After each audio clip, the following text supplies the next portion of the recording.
You heard him this morning, all morning, Evan Cohen, unsportsmanlike. Now, I did not realize that my friend Evan Cohen here, all of a sudden, out of nowhere, the Mets are still alive. Like, come on, man. What a cool ride this has been, though, because the Phillies have been on this ride, Evan Cohen. As a fan, the Phillies have been on this ride. And when you get on one of these rides, does it feel like you cannot be stopped? Well, Mike, this is the weirdest feeling ever. So let me be 100% transparent, obviously, with you and your audience on this one. So my Mets fandom for the first, 30 plus years of my life, by far the number one team in my life by a mile. Baseball was my favorite sport more than any other sport. And for some reason, over the last decade plus, my love of basketball, my love of football has increased to a level that baseball has dropped to number 3. That's just for me. I'm not saying for everybody, obviously. And then doing the job that I am unbelievably fortunate enough to do, as you know, baseball is not nationally as hot of a topic as the NFL, college football, and the NBA. So as a Mets fan, when it's like re-sparked here a little bit, my assumption is always it's going to go wrong. It's not much different than probably your fandom and all of South Jersey and Phillies fandom around the Sixers, that you just assume at some point it's going to go wrong. And that's where I am always with the Mets. You have a lot of good reasons for that. And yeah, listen, I mean, the baseball has turned into kind of a regionalized thing, but then the playoffs get here. It's almost like hockey now. It's like everybody loves the hockey playoff. They just never watch a regular season game. And it's like when the playoffs get here, it almost feels like you watched all 82 when you're going through pitch by pitch. But last night it's 2-0. It was hard not to feel like they were done. They had just ran out of gas, and that was it. And it was just stacked up against them because everybody seemed to think the Mets were going to win that series. They get the first one, then the Brewers win, and then the Brewers hit back-to-back homers, and you're thinking, how do you get off the mat? It just all of a sudden, I was in London when the Mets came back and won the game down in London, and since that London series, they've been the best team in baseball. It's unbelievable. So the fact, though, that these two teams have never faced off in the playoffs, I'm telling you, it's so interesting to see what this ballpark's going to look like tomorrow. That's the story for me, is what is this place going to be looking like? Because the Knicks fans infiltrated the Sixers. Will the Mets fans get into that building this weekend? What do you think?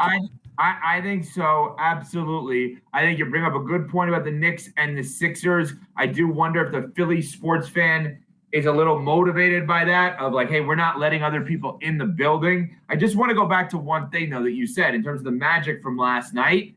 You know, you're down 2-0. Pete Alonso is up with 2 guys on. He's a pending free agent, the Mets first baseman. You know, a lot of people are thinking, oh my God, this may be his last at bat in a Mets uniform. And he was such a huge part of this for the entirety of his career, hitting 50+ home runs and just having an awesome start to his career. But since September 9th, I want to say, he was 5 of 41, had 5 singles and no homers.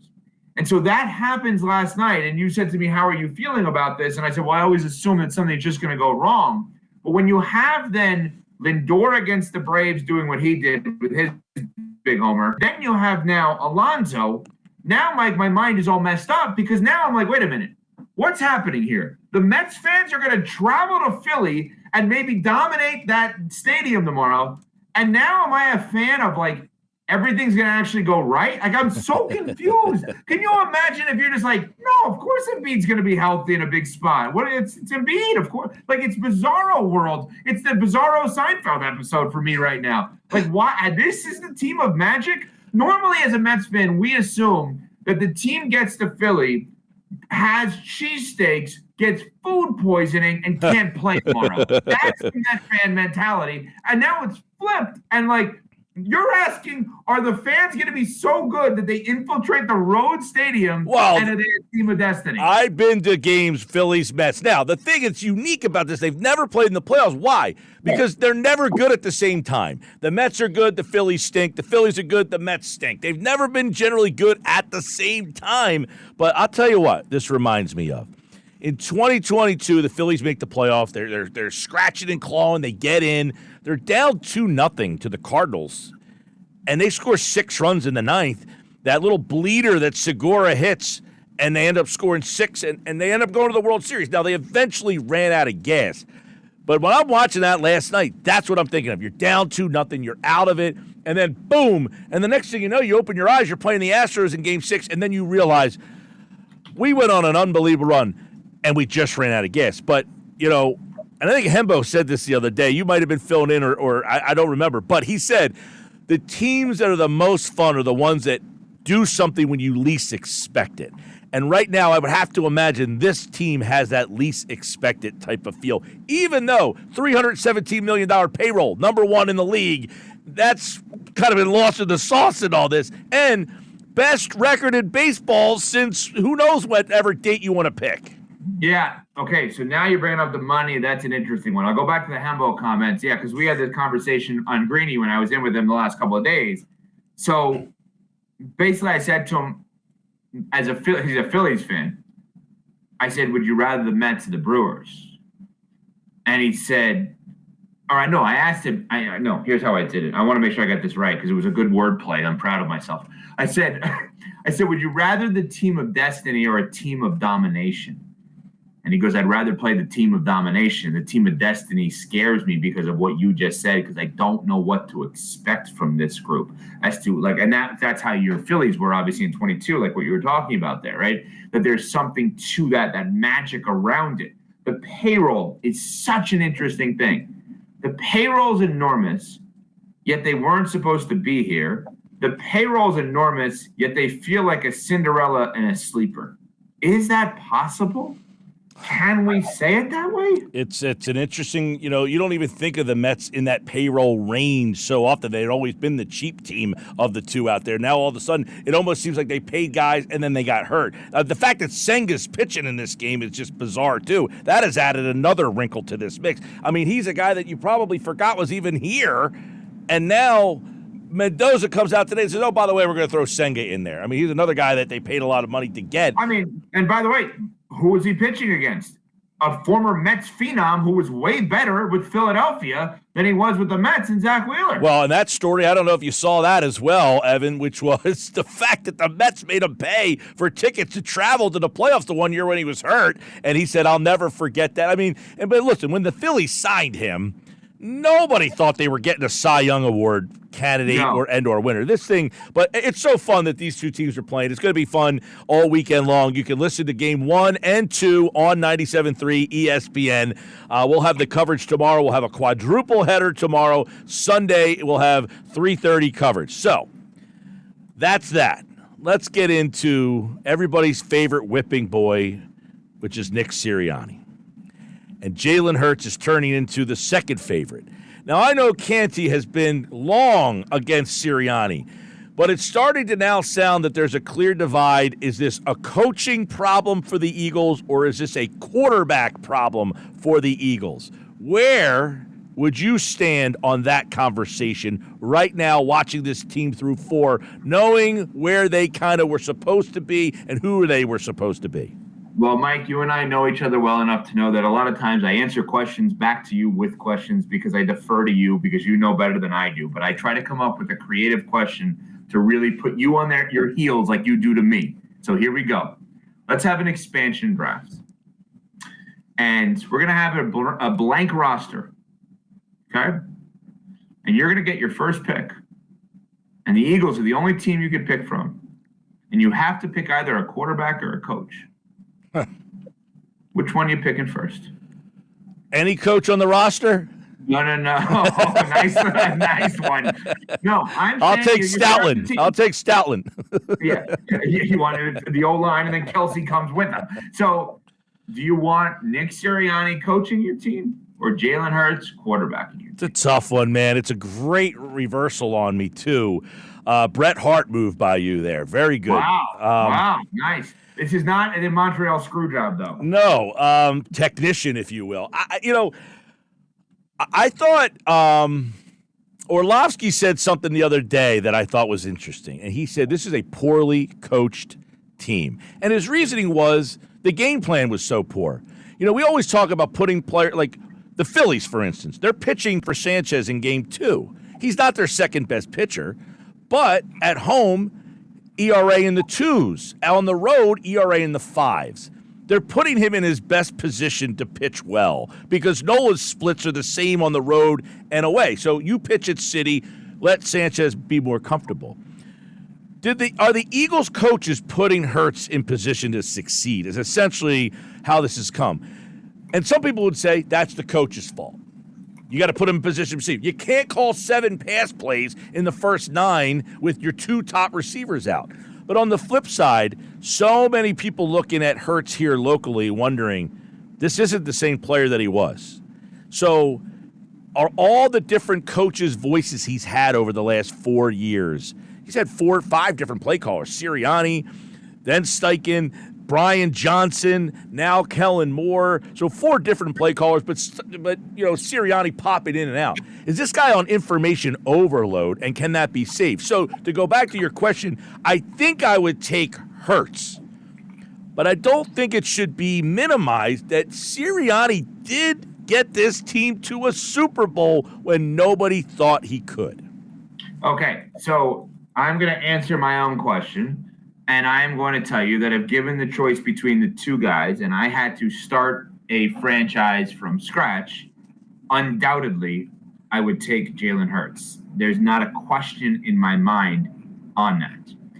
I also will tell you, and this is one of the weirdest things about this situation, in my opinion, that anywhere in life, any business you're in, theoretically, the higher up you go, you probably believe you're working with and for better, not people, but better performers, right? And in sports, well, if I'm going to be a high school player, when I get to college, theoretically, the coach should be better in college than high school and better in the pros than college, right? Yeah.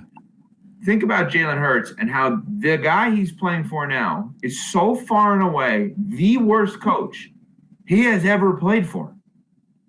He went from Nick Sirianni. He went from Nick Saban to Lincoln Riley. And I know Doug Peterson stinks this year, but to Doug Peterson, to then this guy. Yeah. So I think there's got to be some level of like culture shock, I guess, in some ways to this, of like, this is what I get when I become the man. When I get a $50+ million contract in the NFL, this is the guy I work with. The guy that benched me at halftime of a national championship game is so much better than this guy. What the hell is going on? Now, the flip side, okay? It's well thought out. It's definitely a well thought out point. The flip side. I tweeted this. I had to go look this up as we were talking at EVCO Radio. I tweeted this on September 27th. If we remove context, detail, and circumstance, Nick Sirianni has had a fantastic start to his career as an NFL head coach. This is at the time. 36-18, 3 playoff appearances, 1 Super Bowl appearance, 3 years with a winning record, and now in year 4. All of that said, it feels like he's a disaster. All of this is accurate, and it goes back to like when Andy Reid was here, okay? Very good. Never won the Super Bowl, but was always in the mix. And then people started to pluck from his staff. It just constantly kept coming here. And they took his coordinator, and they took his other coordinator, and they took to the point where he had an offensive line coach as the defensive coordinator one year, if you remember that whole. Yes. If you remember that whole. That impressed you. Be fair. That you did not think I had that. Well, it was such an inept decision that it's known nationally how bad it was. But that being said, I wonder if Nick had a comfortability with Gannon and Steichen, and then people started to pluck from him, and he has lost his comfort zone and his voice and maybe his bravado that he had. Because I find this to be interesting. We play this bite a lot, but the Jason Kelsey bite of him saying that Nick Sirianni holds people more accountable than any coach he's ever played for. Here's the bite. I'll let you listen to it yourself, and then you can react. Nick, and I really mean this, is one of the best coaches I've been around, and talking about coaching situational ball, really understanding what to do in the right moment motivating guys. We coach things up in team meetings and hold people accountable better than pretty much any other coach I've been around. Situational ball, motivating players, and holding people accountable. Better than any coach I've ever been around. He played for Andy Reid, Doug Peterson, and Nick Sirianni. It was on the New Heights podcast. Here's the problem with that. What if you're coaching a player that needs no motivation, understands situations, and holds himself accountable? What are you doing for him? Jalen Hurts is a product of Nick Saban. Jalen Hurts is, by all accounts, seemingly a class act. He seems like a self-motivator. He seems like he's situationally really smart at football. What are you doing? He has those skills already. What are you doing for him? Well, wouldn't you say then, as the guy and that's a great question. That's a sneaky one. That guy should at least see. This is where the problem seems to be coming in. Is there a disconnect of respect? And if you're holding people accountable and you are doing these things that good coaches do, shouldn't you have the respect to say, hey, I like what he's doing. He's at least holding people accountable, X, Y, and Z. But here's the thing. I'll be, again, honest, and I'll relate it to my radio career. When I was doing shows at ESPN West Palm, and then I got to Sirius XM, okay? I got to this big level at Sirius XM before I got to ESPN. Nobody needed to hold me accountable. Nobody needed to motivate me to prep for the show. What they needed to do was loosen me up and make me have more fun. And that happened by way of my co-host at the time, okay? What I'm saying to you is sometimes we should coach strengths. Strengthening the strengths are important, no doubt. Not necessarily finding weaknesses, finding what else is needed. I needed in my radio career to loosen up. How are we going to loosen them up? You didn't need to tell me, hey, you got to do show notes. I'm doing that already. You got to show up on time. I'm doing that. You got to live this 24/7. Ask my wife and kids. I'm all the time. I think in the year plus, you've asked me to come on once that I had to reschedule. I will do anything radio-wise, right? The thing that I needed was to have fun. If Nick Sirianni is unbelievable at motivation, Jalen Hurts got benched at halftime of a national championship game and came back the next year at Alabama before he went to Oklahoma. Here's a question I would listen. Here's a question I would ask then. How did the Eagles not see this? Like, I ask this question a lot because now it seems that there's a disconnect, right? Okay. I think Kimberly Martin said something the other day that really was interesting. You know, he said, we have our moments. To which her reaction, that drop constantly. Right. To which her reaction, I thought was interesting. Though it wasn't what he said; it was his body language of, "I'm done with this guy. I'm done listening to the questions. I don't want to hear anymore. We have our moments." Okay. So, if you're the Eagles front office, how did you not go into the season talking to Sirianni by himself? Hey, is your relationship okay? He doesn't want to get fired. He might say, "Yeah, me and Jalen, we're great." Okay, Jalen, can you play for this guy? He's making $250 million. Are you comfortable? Because they had a chance to cut bait. So for it to get to this point 4 weeks into the season seems preposterous to me. Yeah, but you just made my point. Jalen Hurts, at least thus far, does not seem like the player because he holds himself accountable, because he's self-motivated, because he's disciplined, to walk into someone else's office and point a finger and not a thumb. He may not blame Sirianni because that's not who he is. Maybe I'm wrong on that. You would know better than I would, obviously, but maybe I'm wrong. But well, if you had the chance behind closed doors, isn't that when you finally say, look, I can't play for the guy. I've done my best. I can't do it. I don't know. Is he made up that way? I don't know. I mean, that's one of the things, too. He's a hard guy to crack, man. He gets up there. He doesn't give you much. And then when you struggle, that hurts you. You know what I mean? When you're winning. Well, you're saying he gets to the podium. He doesn't say anything. He doesn't want to reveal information about relationships. He's focused on football 24/7. He wants to play hard. He wants to be coached hard. He wants to be coached by intelligence. And they pass on Bill Belichick?